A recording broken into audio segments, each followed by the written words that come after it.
구주로 오신 예수, 이런 제목으로 함께 은혜 나눕니다. 기독교 2000년 역사 속에서 잘 알려진 인물 중에 누가 예수님과 가장 가까운 사람이었을까? 이 질문에 대해서 여러 사람들을 추천을 했습니다. 베드로입니다. 요한입니다. 바울입니다. 어거스틴입니다. 프란시스입니다. 이렇게 여러 사람들을 추천을 했는데, 많은 사람들이 공감하면서 찬동한 사람은 프란시스라 그래요. 저는 사도 바울이 아닐까 생각을 했는데 프란시스라고 합니다. 그 까닭은 이 프란시스는 부귀와 높은 지위를 포기하고, 그리고 나환자와 거지의 친구로 살았습니다. 그뿐만 아니라 그의 손과 발에는 못자국이 있었다고 합니다.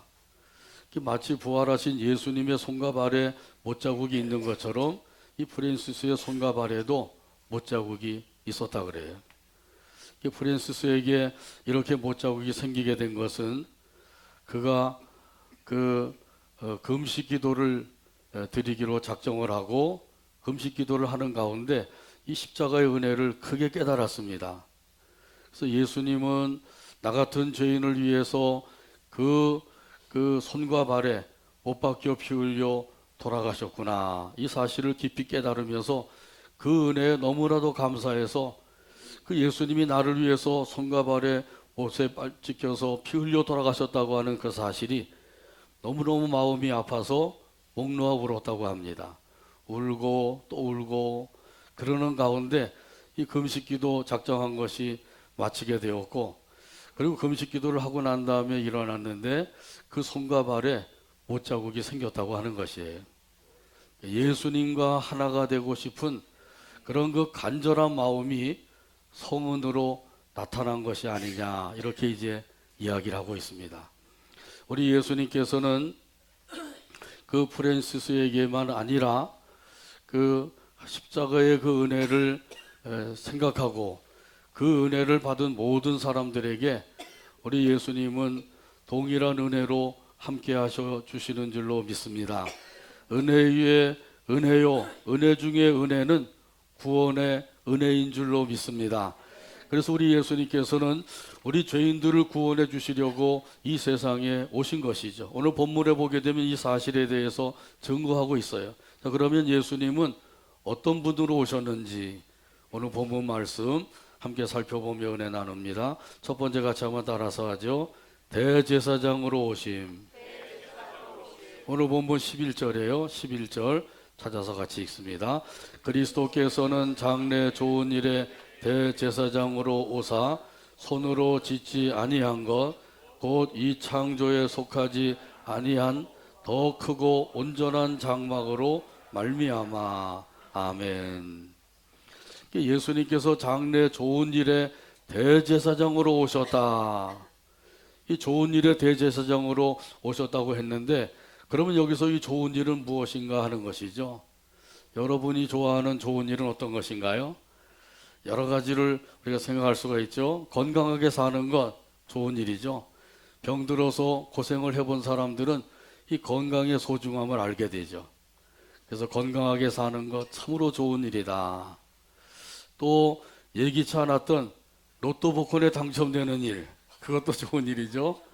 또 직장 생활하는 사람들은 승진하는 일, 이거 좋은 일이란 말이죠. 또 월급쟁이들은 월급이 올라가는 일, 좋은 일이죠. 아무튼 여러 가지로 좋은 일이 있을 수가 있어요. 자, 그런데 이 세상에 사는 동안에 가장 좋은 일은 무엇인가 하는 것이죠. 가장 좋은 일은 무엇일까요? 그것은 구원받는 일입니다. 예수님께서 대제사장으로 오셔서 우리에게 이루어 주신 것, 그것이 바로 구원하신 일이에요. 이 구원하신 일, 우리가 구원받는 일, 이 일이야말로 이 세상에서 가장 좋은 일인 줄로 믿습니다. 이렇게 이 가장 좋은 일을 우리에게 주시기 위해서 예수님께서 대제사장으로 오셨다고 말씀하고 있는 거예요. 그래서 오늘 본문에도 장래 좋은 일에 대제사장으로 오셨다, 이렇게 말씀하고 있는 거죠. 우리 예수님께서 대제사장으로 오신 사실을 믿으면 이 믿는 순간에 구원을 받게 됩니다. 자, 그런데 이 사실을 믿지 아니하면 어떻게 돼요? 이 사실을 믿지 아니하면 구원받지 못하게 되고, 구원받지 못한 사람들은 결국은 어디로 가나요? 지옥불에 던져지고 말게 되는 것이죠. 이 지옥불에 대해서는 예수님께서 친히 말씀하셨습니다. 마가복음 9장 43절에 보면 말씀하셔요. 같이 한번 따라서 하죠. 만일 내 손이 너를 범죄하게 하거든 찍어버리라. 장애인으로 영생에 들어가는 것이 두 손을 가지고 지옥 곧 꺼지지 않는 불에 들어가는 것보다 나으니라. 아멘. 예수님께서 이렇게 손이 범죄하면 찍어버려서라도 범죄하지 않게 하라는 거죠. 그리고 두 손 가지고 지옥에 던져지는 것보다는 한 손으로 천국 가는 것이 낫다, 이렇게 말씀하시죠. 손에 대한 말씀은 발에 대한 말씀도 하셨어요. 네 발이 범죄하고도 찍어버리라. 두 발로 지옥에 들어가는 것보다 한 발로 천국에 들어가는 것이 낫다. 또 눈에 대한 말씀도 하시죠. 내 눈이 범죄하거든 빼어버리라. 한 눈으로 천국에 들어가는 것이 두 눈 가지고 지옥불에 던져지는 것보다 낫다. 자, 그러면서 예수님께서 계속해서 이 지옥에 대한 말씀을 주셨는데, 거기는 구더기도 죽지 아니하고 불도 꺼지지 않는다, 이렇게 말씀하셔요. 이 지옥은 불이 꺼지지 않고 영원토록 타오르는 것이죠. 그런데 구더기도 죽지 않는데요. 사람도 거기 들어가면 죽지 않는다는 거죠. 영원토록 불의 형벌을 받는다는 거예요. 실제로 이러한 일이 있을 수가 있을까? 하나님은 사랑의 하나님이시라는데 어떻게 이런 지옥을 만드셔서 이 사람들을 지옥으로 보낼 수가 있을까? 그렇게도 생각을 합니다만은, 그것은 한쪽 하나님만 믿고 있는 거죠. 양쪽 하나님을 믿어야 돼. 하나님께서는 사랑의 하나님이신 동시에 공의의 하나님이시죠. 그래서 우리로 하여금 충분히 예수님을 믿고 구원함을 받을 수 있는 기회를 주시는 거예요. 말씀을 통해서, 여러 믿는 사람들을 통해서 예수 믿고 구원받을 수 있는 기회를 주셨는데도 불구하고 믿지 아니하면 결국은 공의의 하나님이 역사하셔서 이러한 이들은 지옥불에 들어가게 하신다는 거죠. 또한 여기 지옥은 불로소 소금치듯 함을 받으리라, 이렇게 말씀하셔요. 그러니 그 고통이 이루 말할 수 없는 것이죠. 이런 지옥불에 들어가려면, 들어가지 않으려면 어떻게 해야 되겠어요? 나도 들어가지 말아야 되고, 우리 가족들도 들어가지 말아야 되고, 친척들도 들어가지 말아야 되고, 가까운 지인들도 들어가지 말아야 되겠죠. 이런 지옥에 들어갈 사람들을 구원해 주시기 위해서 이 세상에 오신 분이 계시는데, 그분이 바로 예수님이신 줄로 믿습니다. 그래서 예수님이 대제사장으로서 우리에게 오셔서 우리를 구원해 주시는 일을 하신 거예요. 구약시대 때 최초의 대제사장은 누구인가요? 아론이죠. 이 아론이 대제사장이 되고, 그 다음에 이제 아론의 자손들이 대를 이어서 계속해서 제사장이 되었어요. 엘르아살, 비느하스, 이런 사람들이 대제사장이 되죠. 구약시대 때는 세습이에요. 승계라고도 얘기하죠. 하나님께서 그렇게 하라고 말씀하신 거죠. 근데 아론의 대를 이어서 대제사장이 된 사람들이 하는 일은 대속죄 일에, 지성소에 들어가서 그 속죄 제사를 드리는 일을 하는 거예요. 이스라엘 백성들의 그 죄를 용서해 주세요, 이런 마음을 가지고 속죄 제사를 드리게 되죠. 이때 그 대제사장이 속죄 제사를 잘 드리려고 하면 어떻게 해야 될까요? 대제사장은 반드시 무엇을 가지고 들어가야 돼요? 피를 가지고 들어가야 되는 거죠. 만약에 피를 가지지 않고 그냥 들어가게 되면 어떻게 되나요? 죽는 거죠. 그 자리에서 죽어요. 그러니까 이 반드시 피를 가지고 들어가야 됩니다.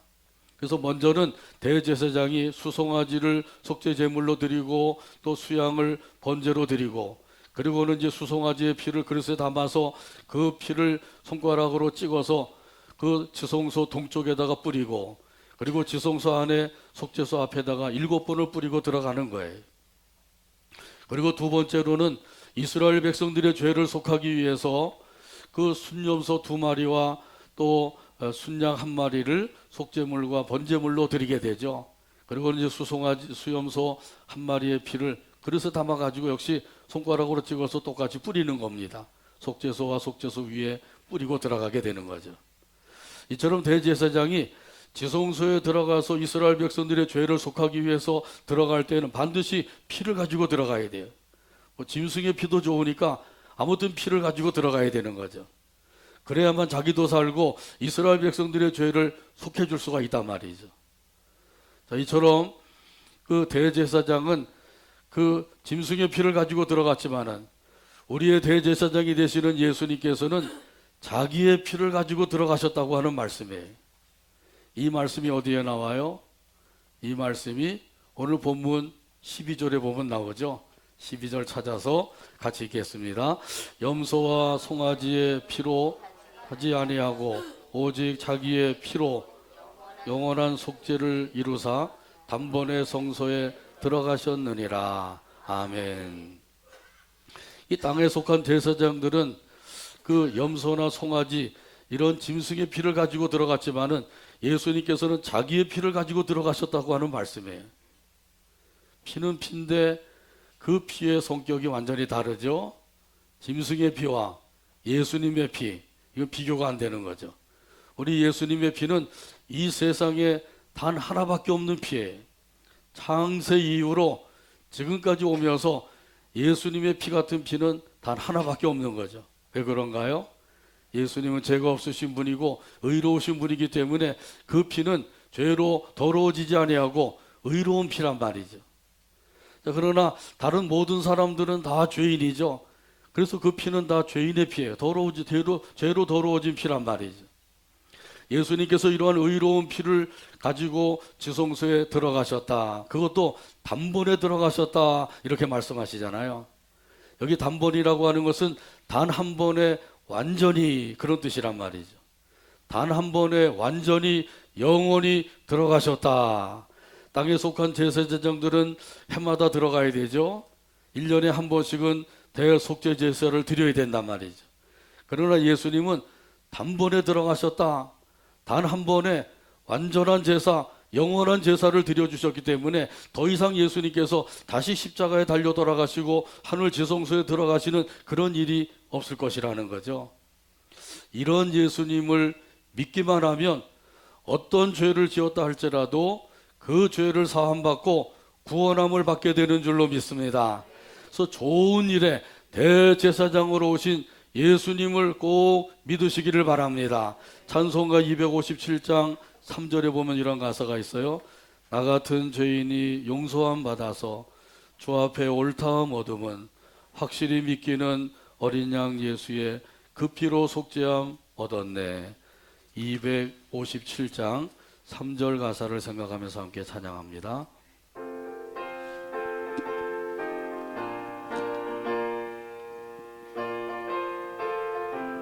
나 같은 죄인이 용서함 받아서 나 같은 죄인이 용서함 주 앞에 옳다함 얻음은 확실히 믿기는 어린 양 예수의 믿기는 어린 양 예수의 그 피로 속죄함 얻었네. 속죄함 주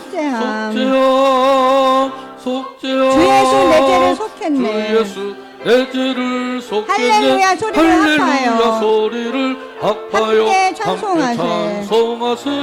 그 피로 속죄함 얻었네. 아멘. 두 번째 같이 따라서 합니다. 섬김을 위해 오심. 오늘 본문 14절에요. 14절 찾아서 같이 읽습니다. 하물며 영원하신 성령으로 말미암아 흠없는 자기를 하나님께 드린 그리스도의 피가 어찌 너의 양심을 죽은 행실에서 깨끗하게 하고 살아계신 하나님을 섬기게 하지 못하겠느냐. 아멘. 여기 말씀에 보면 흠없는 자기를 하나님께 드리셨다 이렇게 말씀하죠. 예수님은 죄가 하나도 없으신 분이라 그랬죠. 죄가 없으신 분인데도 불구하고 십자가형을 받으셨어요. 죄가 없는데 왜 십자가형을 받으셨느냐? 그렇게 반문하는 분도 계실지 모르겠습니다만은 그것은 저와 여러분의 죄를 대신 짊어지셨기 때문이죠. 그래서 우리의 죄값을 십자가에서 대신 받으시기 위하여 십자가형을 받으셨다고 하는 사실이에요. 누가 나를 위해서 대신 죽어준 사람이 있나요? 예수님밖에는 없어요. 조선시대에는 대신 곤장을 맞아주는 사람도 있었죠. 근데 곤장을 맞아주는데 그냥 맞아주는 게 아니라 돈 받고 맞아주는 거죠. 가난한 사람들이 워낙 가난하다 보니까 곤장도 대신 맞아주고 돈 받고 하는 것이죠. 한 대에 얼마 해가지고 50대 맞으면 얼마다. 그걸 이제 맞고 몸이 만신창이가 되지만은 그래도 돈 받아가지고 그거 가지고 먹고 살 수가 있으니까 그렇게 됐는데, 우리 예수님이 십자가형을 받으신 것은 아무 대가를 바라지 아니하시고 아무 대가도 없이 대신 십자가에서 달려 돌아가신 줄로 믿습니다. 이것이 예수님의 십자가의 은혜예요. 이렇게 예수님께서 대신 십자가에 달려 돌아가신 것, 이것이야말로 저와 여러분을 사랑하시기 때문인 거죠. 그래서 십자가를 바라볼 때마다 예수님의 사랑을 다시 한번 느끼게 되는 거죠. 예수님의 십자가를 생각하면서 다시 한번 예수님의 사랑을 마음 깊이 느끼게 됩니다. 예수님께서 나 같은 죄인을 구원해 주시려고 자기 자신을 다 하나님께 드리셨구나, 다 희생하셨구나, 이걸 생각하면서 예수님의 사랑을 느끼면 그 사랑을 느끼는 사람들은 그때부터 삶이 바뀌어지게 되는 거죠. 이 사랑을 느끼지 못하면 아무리 교회 다녀도 변화가 없어요. 이 사랑을 느끼는 사람이 그때부터 변화가 이루어지게 되는 거죠. 흠없는 자기 자신을 하나님께 드리셨다. 이것이 바로 예수님의 섬김이에요. 하나님 아버지를 섬기는 마음으로 이렇게 자기 자신을 드리셨다고 말씀하고 있는 거죠. 예수님이 십자가를 지시는 것도 보통 큰 일이 아니었어요. 굉장히 큰 문제였죠. 그래서 겟세마네 동산에 올라가서 밤새도록 그 십자가를 지는 문제를 가지고 기도하셨죠. 할 수만 있으면 이 잔을 내게서 지나가게 하옵소서. 뭐 다른 방법으로 구원할 수 있다고 하면 그걸 허락해 주세요. 이렇게 하나님 앞에 밤새도록 기도하신 거예요. 얼마나 간절히 기도하셨는지 피땀을 흘리시면서 기도하셨다고 그러죠. 사람이 아주 힘을 쓰고 또 쓰다 보게 되면 그 땀에 모세혈관이 터져서 피가 섞여 나온다 그래요. 예수님께서 얼마나 힘써 기도하셨는가 그걸 알 수가 있는 거죠.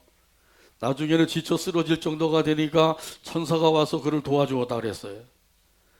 자, 이렇게 기도했지만은, 밤새도록 기도했지만은 하나님 아버지의 뜻은 십자가를 지는 것이죠. 예수님이 그걸 아시고 마무리 기도를 하시죠. 내 뜻대로 마옵시고 아버지의 뜻대로 하옵소서. 나의 원대로 마옵시고 아버지의 원대로 하옵소서. 이것이 기도의 결론이에요. 우리도 예수님과 같이 할 수만 있으면 이거 지나가게 해주세요. 안 할 수 있으면 안 할 수 있게 해주세요. 이렇게 기도할 수가 있죠. 밤새도록 그 문제를 가지고 기도할 수가 있어요. 그러나 결론은 아버지의 뜻대로 하옵소서, 이렇게 기도해야 되는 거죠. 그것이 아버지의 뜻에 순종하는 삶인 거죠. 이 아버지의 뜻대로 되는 것이 가장 선하고 의롭고 은혜롭고 복되고 영광스러운 일이 되는 줄로 믿습니다. 이 믿음을 가진 사람들은 아버지의 뜻대로 되기를 원하게 되죠. 이렇게 아버지의 그 뜻을 따라서 섬기신 예수님이심을 보여주고 계시죠. 우리 예수님께서 끝까지 아버지의 뜻에 순종하시고 아버지의 뜻에 순종하셔서 아버지 하나님을 섬기셨다고 하는 거예요. 이런 예수님께서 그 십자가에서 흘리신 피로서 우리의 양심을 깨끗하게 해주시고 영원한 기업을 얻게 해주신 줄로 믿습니다. 이 은혜가 얼마나 큰 은혜예요. 자, 그런데 예수님께서는 우리의 영혼을 깨끗하게 하시고 살려주시고 그리고 더 나아가서 영원한 기업을 얻게 해주셨지만은 구약시대 때 염소나 송아지의 피로서 정결 예식을 올렸는데 그 정결 의식은 육체만을 깨끗하게 해준 거예요. 우리 양심이나 영혼을 깨끗하게 해준 것이 아니라 육체만을 정결하게 해주셨다고 하는 거죠. 이 말씀은 어디에 나와요? 오늘 본문 13절에 보면 나오죠. 우리 13절 말씀 찾아서 같이 한 목소리로 읽겠습니다. 염소와 송아지의 피, 암송아지의 죄를 부정한 자에게 뿌려 그 정결하게 아멘. 육체를 정결하게 한다. 아주 확실하게 말씀하시잖아요. 염소나 송아지의 피는, 이 짐승의 피는 사람의 육체만을 정결하게 할 뿐이지 그 양심, 그 영혼을 정결하게 해주지는 못한다는 거예요. 그런데 우리 예수님께서는 십자가에서 자기의 의로우신 그 피를 흘려서 그 피로서 우리의 양심, 우리의 영혼을 정결하게 해주셨다는 거죠. 그래서 죄로 인하여서 죽은 그 영혼을 살려주신 거예요. 우리 영혼을 죽은 행실에서 깨끗하게 해주셨다고 하는 것은 살려주셨다고 하는 말씀이죠. 이렇게 하신 것은 살아계신 하나님을 섬기며 살게 해주시기 위해서다, 이렇게 말씀하고 계시잖아요. 허물과 죄로 죽었던 영혼을 다시 살려주신 것, 이것이야말로 놀라운 하나님의 은혜인 거죠. 에베소서 2장 1절에 보면 말씀하죠. 한번 따라서 하죠. 그는 허물과 죄로 죽었던 너희를 살리셨도다. 아멘. 그는 허물과 죄로 죽었던 너희를 살리셨도다. 예수님께서 우리의 허물과 죄로 죽었던 영혼을 다시 살려주셨다는 말씀이에요. 이렇게 살려주신 것은 무엇 때문이라고요? 하나님을 잘 섬기며 살게 하시기 위해서라는 거죠. 그동안 하나님을 잘 섬기면서 살아오셨죠? 어떻게 하면 잘 섬길 수가 있을까요? 그것은 예수님과 같이 섬기면 되는 것입니다. 예수님께서는 어떻게 하나님을 섬기셨어요? 하나님 아버지의 뜻에 순종하심으로 섬기신 거죠. 우리가 얼마나 하나님 아버지의 뜻에 순종하며 살았는가 한번 돌이켜 봐야 되겠죠. 교회 나오고 말씀도 읽고 기도도 하고 찬송도 부르고 열심히 섬기는 것 같은데 과연 우리가 얼마나 아버지의 뜻에 순종하며 살았는가, 이걸 한번 다시 한번 살펴봐야 돼요. 아버지의 뜻에 따라서 사는 것, 이것이 참으로 하나님을 섬기는 삶이란 말이죠. 예수님께서 십자가에서 자기를 하나님 앞에 드리시고, 그리고 우리를 그 피로서 깨끗하게 하셔서 영원히 죽었다가 살아나게 하시고, 이렇게 해주신 것은 하나님을 섬기면서 살게 하시기 위해서란 말이죠. 이렇게 은혜를 받았는데도 불구하고 얼마나 우리가 하나님을 섬기며 살아왔는가, 이걸 다시 한번 돌아보면서 우리 예수님과 같이 하나님의 뜻을 따라서 순종함으로 섬기며 살게 되기를 주님의 이름으로 축복합니다. 주 예수보다 더 귀한 것은 없네. 이 세상 부귀와 바꿀 수 없네. 영죽은 내 대신 돌아가신 그 놀라운 사랑 잊지 못해. 이 찬송을 날마다 부르시면서 하나님을 잘 섬기며 살아가는 우리 모두가 되기를 주님의 이름으로 축복합니다. 세 번째 마지막으로 같이 따라서 하죠. 중보자로 오심. 15절 말씀이에요. 15절 같이 읽습니다. 이로 말미암아 그는 새 언약의 중보자시니 이는 첫 언약 때에 범한 죄에서 속량하려고 죽으사 부르심을 입은 자로 하여금 영원한 기업의 약속을 얻게 하려 하심이라. 아멘. 새 언약의 중보자가 있고 옛 언약의 중보자가 있어요.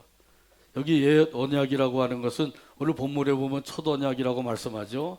첫 언약이나 옛 언약이나 같은 것입니다. 그래서 옛 언약은 어디서 주셨어요? 시내산에서 주셨죠. 그래서 출애굽하여서 홍해를 육지같이 건너온 이스라엘 백성들이 시내산 아래에 머물러 있었습니다. 그때 하나님께서 모세를 부르시죠. 모세야, 시내산으로 올라와라. 그래서 모세가 시내산으로 올라가서 40일 동안 머물러 있으면서 하나님께로부터 성막 설계도를 받고 율법을 받은 거예요. 그래서 하나님께서는 모세를 통해서 이스라엘 백성들에게 첫 언약, 옛 언약을 주신 겁니다. 그래서 모세는 옛 언약의 중보자가 된 것이죠. 자, 그 옛 언약이 율법이에요. 자, 그러나 그 율법으로는 구원함을 받을 사람이 한 사람도 없다 그랬죠. 의인은 없나니 하나도 없으며 라고 말씀하신 대로 율법으로는 의롭다함을 얻을 사람이 하나도 없어요. 그 많은 율법대로 살아야 되는데 그 중에 하나라도 어기게 되면 율법을 어긴 것이 되어서 결국은 구원을 받지 못하게 된단 말이죠. 이런 사실을 아시는 하나님께서 우리를 구원해 주시기 위해서 독생성자 예수님을 새 언약의 중보자로 보내주신 줄로 믿습니다. 그래서 예수님께서 새 언약의 중보자로 오신 거예요. 오셔서 우리의 구주가 되시고 우리의 구주가 되신 예수님을 믿기만 하면 믿는 사람들은 누구나 다 구원받게 해주셨단 말이죠. 자, 그래서 우리 예수님은 새 언약의 중보자가 되신 거죠. 하나님 아버지께서 예수님과 언약을 맺으셨어요. 내가 세상에 내려가서 저 죄인들을 위해서 십자가를 지거라. 그러면 그 사실을 믿는 사람들은 누구든지 내가 구원해 주겠다. 그러니까 예수님께서 아멘 하고 이 세상에 오셔서 십자가를 지신 줄로 믿습니다. 이것이 하나님 아버지의 뜻에 순종하심으로 행하신 거라 그랬잖아요. 이렇게 우리 예수님께서 이 세상에 새 언약의 중보자로 오신 거예요. 그래서 우리를 구원해 주실 뿐 아니라 영원한 기업을 얻게 해주셨어요. 여기 영원한 기업은 하나님의 나라 천국에, 이 천국에 들어가서 거기서 영원토록 복락을 누리면서 살게 해주신단 말이죠. 예수님께서 저와 여러분을 구원해 주실 뿐만 아니라 우리에게 영원한 하나님의 나라를 예비하셔서 들어가서 거기서 영원토록 기쁘고 즐겁게 살게 해주신다. 이거야말로 큰 은혜요, 큰 복인 거죠. 예수님으로 말미암아 우리는 큰 은혜를 받은 사람이요 큰 복을 받은 사람인 줄로 믿습니다. 이 믿음을 가진 사람들은 그때부터 이제 주님을 위해서 살게 되는 거죠. 우리 예수님께서 이렇게 우리를 구원하시기 위해서 십자가에 달려 돌아가셨지만은 그것으로 끝나지 아니하셨어요. 사흘 만에 부활하신 거죠. 십자가에 달려 돌아가시고 사흘 만에 부활하신 예수님을 믿기만 하면 이런 모든 사람들은 언제든지 제사함 받고 구원함을 받고 영생을 얻게 된다고 하는 사실을 꼭 믿으시길 바랍니다. 한번 따라서 하시죠. 저는 죄인입니다. 이 죄인을 용서해 주세요. 예수님이 나의 구원의 주님이 되심을 믿습니다. 우리 예수님께서 내 마음속에 들어오셔서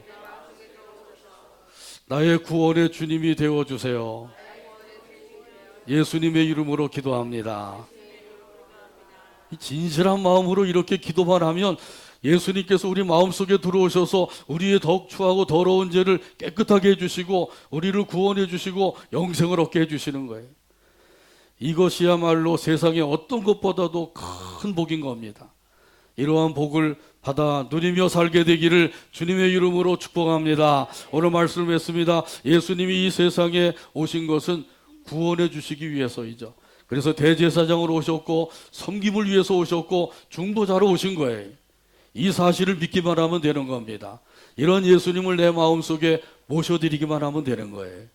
그러면 구원받고 영생 얻어서 그 삶이 완전히 변화된 삶, 새로운 삶으로 영광을 돌리게 되는 것이죠.